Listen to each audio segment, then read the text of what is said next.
Le DLC de FNAF Security Breach, Ruin, est sorti le 25 juillet 2023. Il prend place des années après la fin du jeu de base et nous met dans la peau de Cassie, une amie de Gregory, le personnage qu'on jouait, qui explore les ruines du méga Pizzaplex. L'objectif de ce DLC est clair, nous faire peur.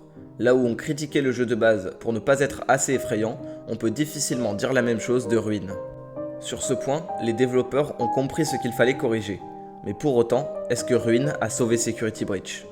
Pour répondre à cette question, il faut d'abord expliquer pourquoi Security Breach a été aussi mal reçu par la communauté et pourquoi c'est l'un des pires jeux FNAF.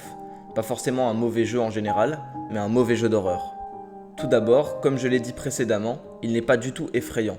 Les environnements sont vastes et bien éclairés, ce qui nous permet de voir les animatroniques arriver de loin.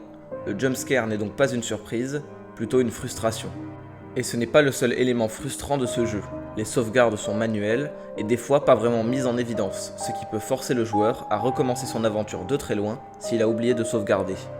Les différentes batteries, que ce soit celle de Freddy ou celle de la lampe torche, sont complètement inutiles et frustrantes. Un autre souci est l'histoire. Bien qu'étant le jeu le plus long de la franchise, l'histoire n'y prend pas une grande place.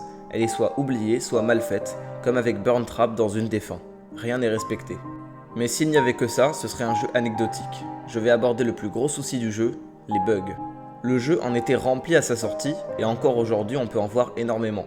Que ce soit les animations des personnages qui ne marchent pas, les téléportations, les soucis d'intelligence artificielle, ou tout simplement les problèmes de performance. Les bugs, ce n'est pas ce qui manquait dans Security Breach. Alors, est-ce que ce DLC a réglé tous les problèmes? Eh bien, je dirais que oui, mais qu'il en a amené d'autres. Soyons clairs, dès le départ, Ruin est un DLC réussi. Il supprime la batterie de la lampe torche, a des sauvegardes automatiques, est bien plus effrayant et plus linéaire que le jeu de base, ce qui permet une meilleure compréhension. Le design des animatroniques est très réussi, comme par exemple celui de Roxy. Il contient aussi des secrets que la communauté attendait, comme par exemple Glamrock Bonnie. Mais il faut relativiser, il contient tout de même beaucoup de bugs et a un gameplay très répétitif qui ennuie à la longue. Ce que je m'apprête à dire est subjectif et donc à prendre avec des pincettes, mais je trouve que l'histoire est complètement ratée. Au lieu d'essayer de revenir aux origines, ils innovent, ce qui pourrait être très bien, mais qui est ici très mal fait. FNAF, qui est à la base une licence d'horreur avec une esthétique assez années 80, devient dans ce DLC une histoire de science-fiction, avec des intelligences artificielles de partout qui nous attaquent ou gardent des réseaux de sécurité. L'ADN de la licence n'est pas respecté.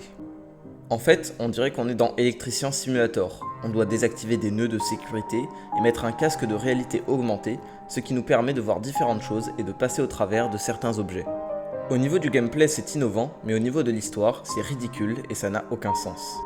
Juste avant que je fasse le bilan, n'hésitez pas à vous abonner, à liker la vidéo et à rejoindre le serveur Discord en description si vous voulez discuter de FNAF et de jeux d'horreur. Pour conclure, je dirais qu'on a un bilan mitigé. D'un côté, Ruin répare les défauts de Security Breach, et de l'autre, il en a lui-même. Alors non, Ruin n'a pas sauvé Security Breach, mais il l'a tout de même amélioré. Mais au niveau de l'histoire de FNAF pour le futur, malheureusement, je crains le pire.